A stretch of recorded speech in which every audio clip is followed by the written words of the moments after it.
actually here to help the whole team feel safe and secure about birthing their baby. So she's going to listen to the baby's heartbeat. Is there any heartbeat? There you go. Come on, Cynthia. You can do this. Midwife, what are you doing?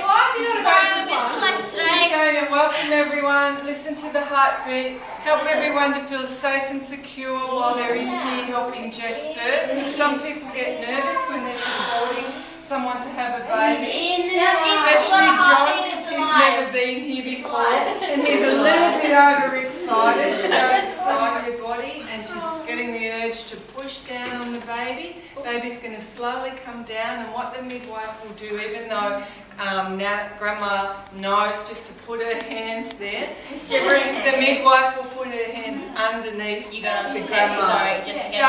And what the midwife needs to have on though is some gloves. Yes, because it might get a bit dirty down there.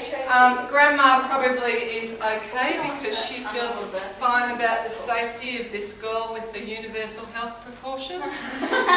So midwife is putting her gloves on because she will be touching the body fluids too. And meanwhile Jess is getting that urge to bear down. Here we go. Push away, lovey, push away. And then as the baby gets down to that last little bit where the head's going to be born, it could take 20 minutes to get to that, from being in labour for 16 hours already to another 2 hours from this part to being born. Everything's stretching, nothing will tear then. Everything's opening up, letting go, opening up and stretching. I can see its head. It's slow. It's coming, Cynthia. Grandma's helping her. Grandma's helping her. And at the end she just does little grunts. As a midwife you ask her to do little grunts. Little grunts, come on. Little grunts. Little grunts. She might want to do a great big push. But if she does little You ready? grunts. 1, 2, push! Little grunts. Little grunts. Now we don't need to pull the baby out. The mother's body can birth the baby because she has the muscles and the capacity to be able to do that. There's a break in contraction. She might need a glass of water. Do you want a glass of water? Oh, she's got it. Oh, good. There's a glass of water. And there might be a minute or two goes past. And then she gets that urge builds up inside her body again to push the rest of the baby out. She might do little grunts.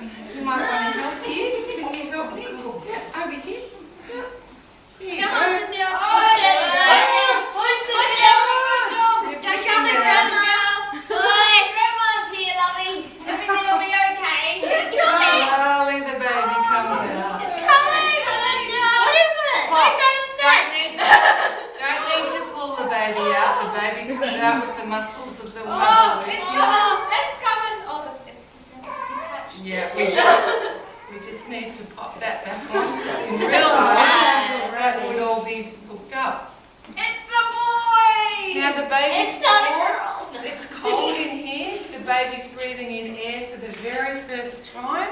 Is it? Baby was breathing oxygen through the cord before, remember, and surrounded by water. Some water and some blood comes out when the baby's born. Baby's breathing air through the lungs now.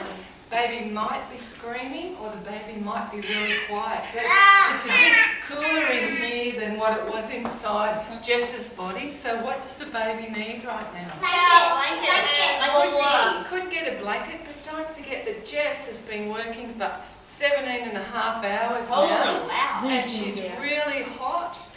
So, and she's taken off her pants and things to birth the baby. She's still got a t-shirt on, but she's really hot. So do you think she could keep the baby warm? Yes.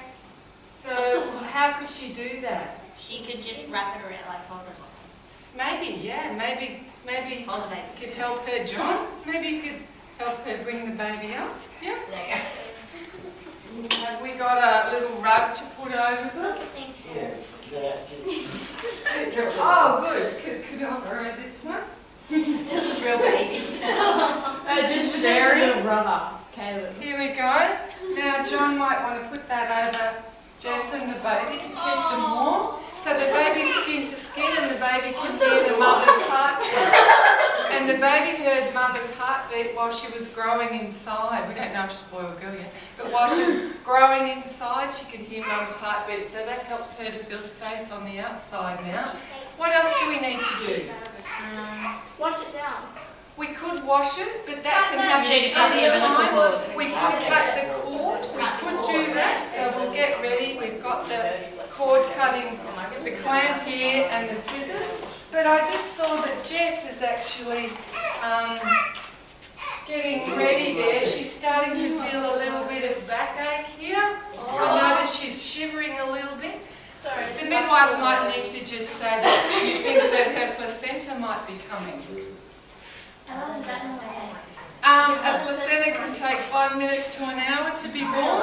Some women have a little needle to help speed up the process where the uterus clamps down and pushes the placenta out. Others don't have the injection and let nature do it itself, and they're watched by the midwife. But this placenta is coming out now, so you might want to get that other bowl ready and put it down underneath. And just ask Jess to give a little push. Give a little push. And there's no bones in this, so it's not like having a baby all over again.